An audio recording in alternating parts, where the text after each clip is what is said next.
$5,430 per month.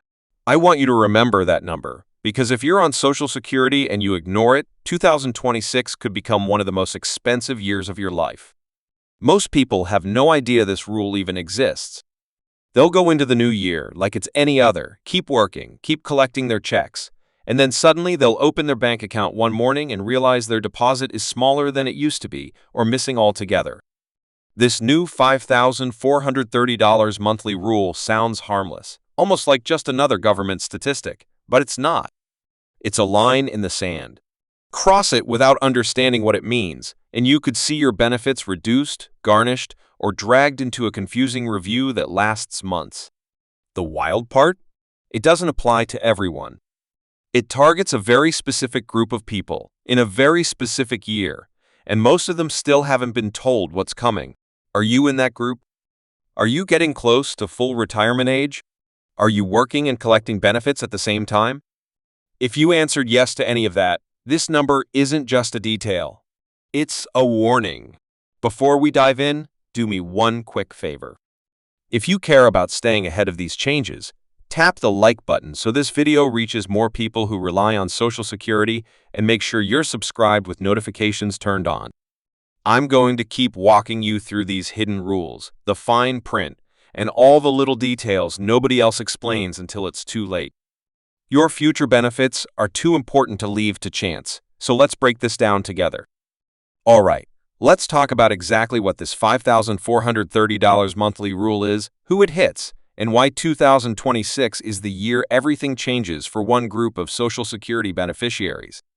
The first thing you need to understand is this. This rule is tied directly to something called the earnings test. I know, it already sounds like homework, right? An earnings test. Most of us hear the word test and we think of failing, penalties, red ink.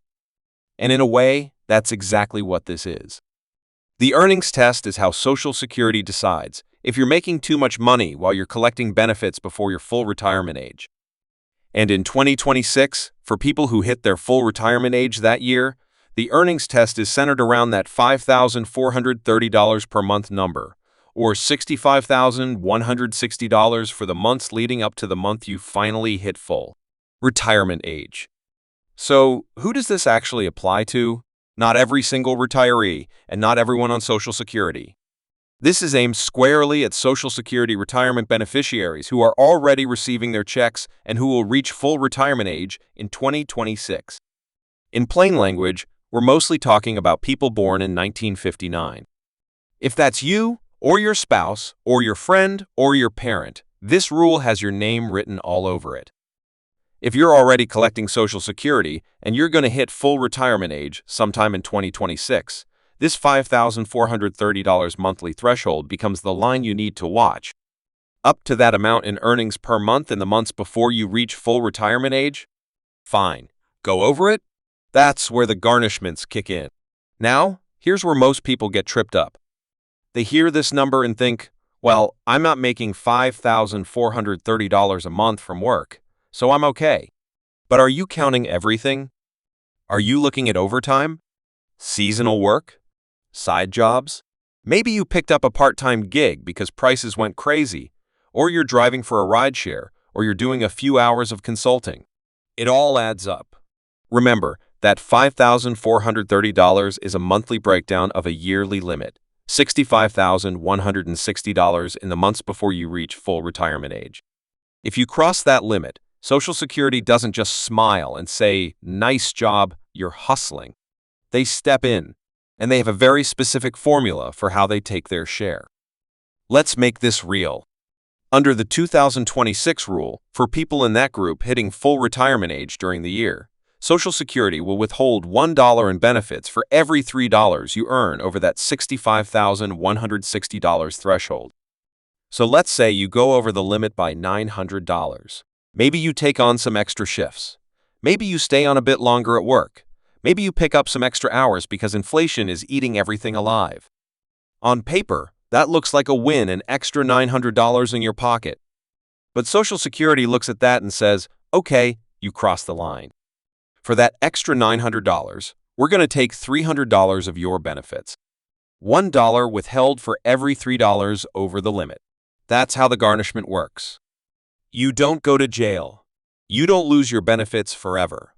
But you absolutely can see your check cut. And for seniors living month to month, that missing $300, $400, $600 is the difference between calm and panic.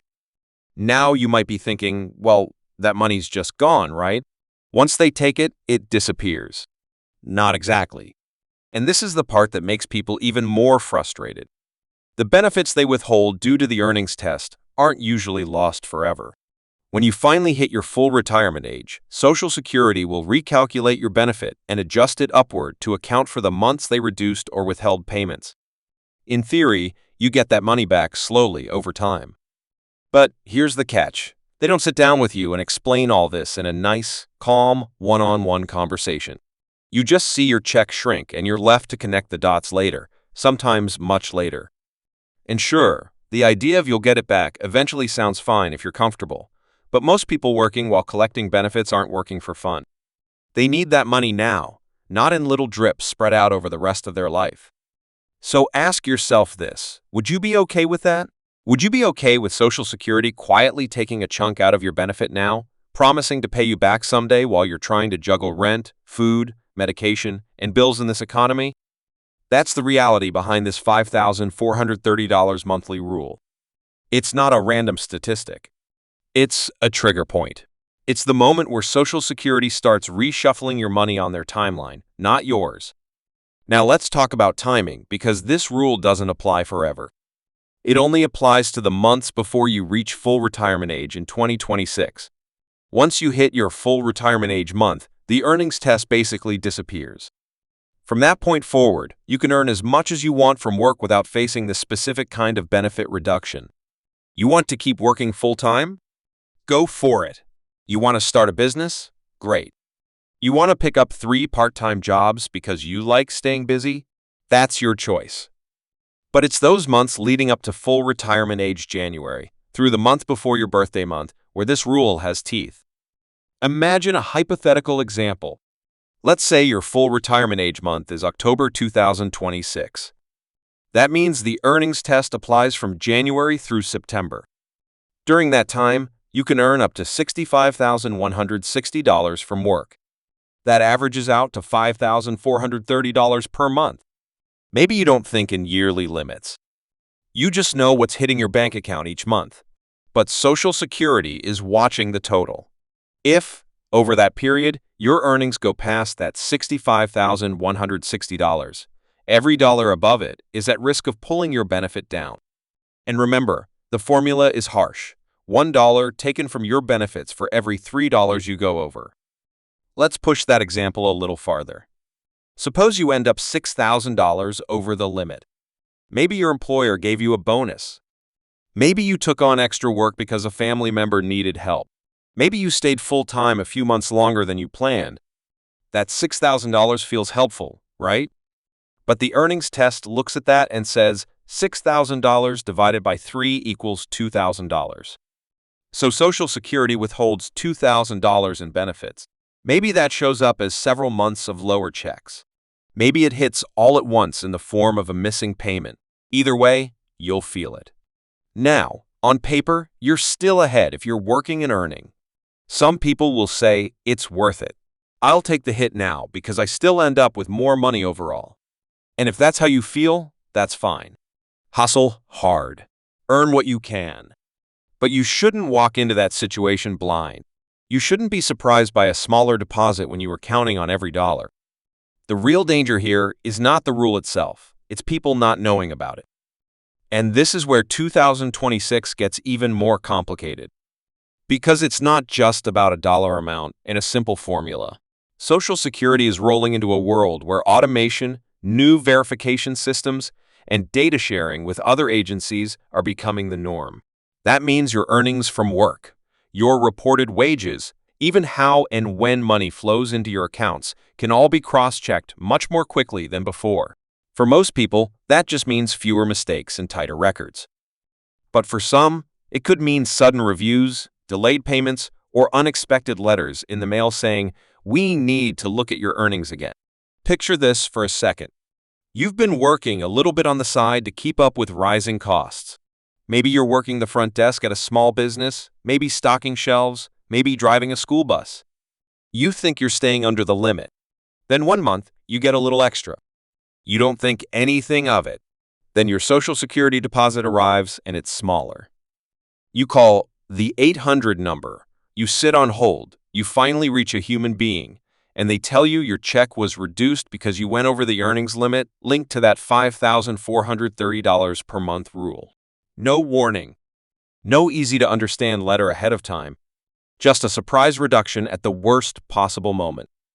Let me ask you something honestly. Would you know how to handle that today? Would you know what questions to ask? Would you know whether the reduction was correct or if there was a mistake? Most people wouldn't. That's why it is so important to understand not just the number itself, but the logic behind it. The system is not designed with clear, simple dashboards like an app.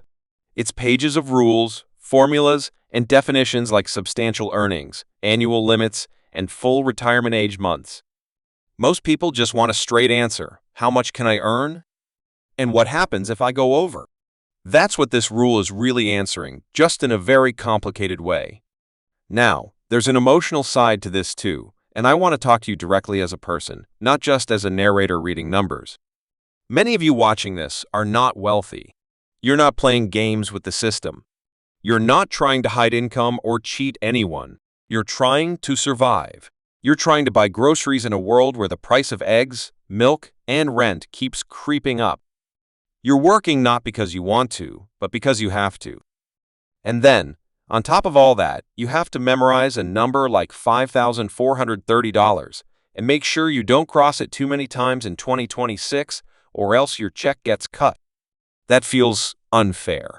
It feels like you're being punished for doing exactly what everyone tells you to do. Get out there and earn what you can.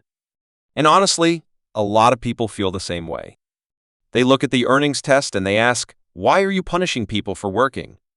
Why should a retiree be penalized because they want to keep working part-time? Why should someone be told, you can only earn this much, or we're taking your benefits back? Wouldn't you think a system should reward effort, not discourage it? These are big questions, and they go beyond this one rule. But in 2026, that $5,430 monthly threshold becomes the concrete place where philosophy hits reality. Now, you might be thinking, okay, this is stressing me out.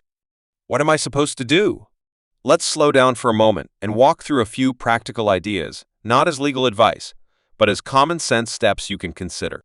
First, if you're going to hit full retirement age in 2026 and you're already collecting Social Security, take a serious look at your expected earnings in those months leading up to your full retirement age.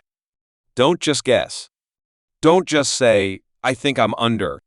Actually do the math. Look at your pay stubs. Multiply your monthly income. If it looks like you're going to be close to that $65,160 limit, you need to know that now, not next fall. Second, think about timing. Sometimes, the difference between going over and staying under is as simple as when a bonus is paid, or when you decide to cut back your hours, or when you officially retire from your job. If you're just a little bit away from full retirement age and you're about to cross that limit, you might decide to step back a little early. Or you might decide to keep working and accept the benefit reduction, knowing you'll get it back later in higher monthly payments. The key is, make that decision on purpose. Don't stumble into it by accident. Third, if you're confused, and it's okay to be confused, because this stuff is complicated on purpose, reach out for help. Talk to Social Security directly. Yes, it's frustrating to sit on hold, but when it comes to your only guaranteed income, that phone call is worth it. Ask them to calculate how the earnings test would apply to your situation in 2026. Ask what happens if you go over. Ask how they would withhold benefits and how the recalculation works later. You are allowed to understand your own retirement. Now, I also want to touch on something that gets overlooked. This rule doesn't exist in a vacuum. It sits on top of everything else going on in your financial life. Medicare plan changes, higher drug costs, property taxes, food prices, and all those little fees that seem to appear out of nowhere. If you're on Medicare, you already know how overwhelming plan changes can be, how often networks change, how formularies shift, how copays and deductibles creep higher. Add to that the risk of a sudden Social Security garnishment because you didn't realize you crossed a line, and the stress can be enormous. Think about what peace of mind would look like for you going into 2026. Imagine knowing your Medicare coverage is squared away. Your doctors are in network, your prescriptions are covered, and you've thought through how much you can safely earn without accidentally tripping this $5,430 rule. That doesn't mean you can control everything. Life still throws curveballs. But there's a huge difference between getting blindsided and being prepared. Let me ask you another question, because this is where it really hits home. If you woke up one morning and your Social Security deposit was $300 or $400 smaller than usual, would you have a backup plan? Do you have a small savings cushion? Do you have someone you could borrow from? Or would that mean missed bills, overdrafts, and panic? For a lot of people, being off by even a couple $100 means the whole month is thrown into chaos. That's why I'm spending so much time on this number. It's not about fear-mongering. It's about not letting you get surprised. You might also be asking, what happens after 2026? Does this rule just vanish? Is there always going to be a new number? The truth is, Social Security adjusts these earnings test limits regularly. They tweak the numbers. They update the rules. Every year, there's a new set of thresholds, just like there are new COLA increases, new taxable maximums, and new Medicare premiums. The $5,430 rule is simply the 2026 version of a pattern that's been going on for years. But that doesn't make it any less important. If it applies to you, it's personal. As we move toward the end of this video, I want you to remember 3 simple things about this new $5,430 monthly rule. First, it is targeted. It affects a specific group of people, those receiving Social Security retirement benefits, who will reach full retirement age in 2026, mostly people born in 1959. Second, it's not about punishment in the criminal sense. You're not going to jail for working, but it absolutely can result in garnished benefits in the months when you need them most. Third, it's not automatic doom. You still have power. You can plan, you can calculate, you can make decisions about your work, and you can ask questions before you make a move. And underneath all of that is this deeper emotional reality: you deserve clarity. You paid into this system for decades. You followed the rules. You showed up year after year, paycheck after paycheck, watching Social Security taxes get taken out. You are not asking for a gift. You are asking for what you earned. The very least you deserve is straight talk about how a rule like this can affect you so you can make informed choices. So as we wrap up, let's bring it back to where we started: $5,430 per month. It's not just a number floating out there in the news. It's a line on the ground in 2026. Cross it without understanding, and Social Security can and will step in, take back part of your benefits now, and promise to repay you later on their schedule. Stay informed, and you can decide for yourself whether it's worth crossing that line or staying under it. If this video helped you understand the new rule even a little bit better, do me a favor, hit the like button so this information reaches more seniors who may be completely in the dark about what's coming. Make sure you're subscribed because I'll be breaking down more 2026 changes, from payment schedules to COA adjustments to Medicare surprises, and you don't want to be the last to know. Most importantly, I want to hear from you. Jump down to the comments and tell me, do you think this $5,430 monthly rule is fair or unfair? Are you okay with Social Security taking benefits now and slowly paying them back later? Are you planning to keep working in 2026, or are you thinking about cutting back to avoid the garnishment? Share your story, your worries, your plans. I read your comments, and your experiences help others realize they're not alone in this. Thank you for spending this time with me today. Take care of yourself, stay informed, and remember, this system may be complicated, but together we can make sense of it. I'll see you in the next video.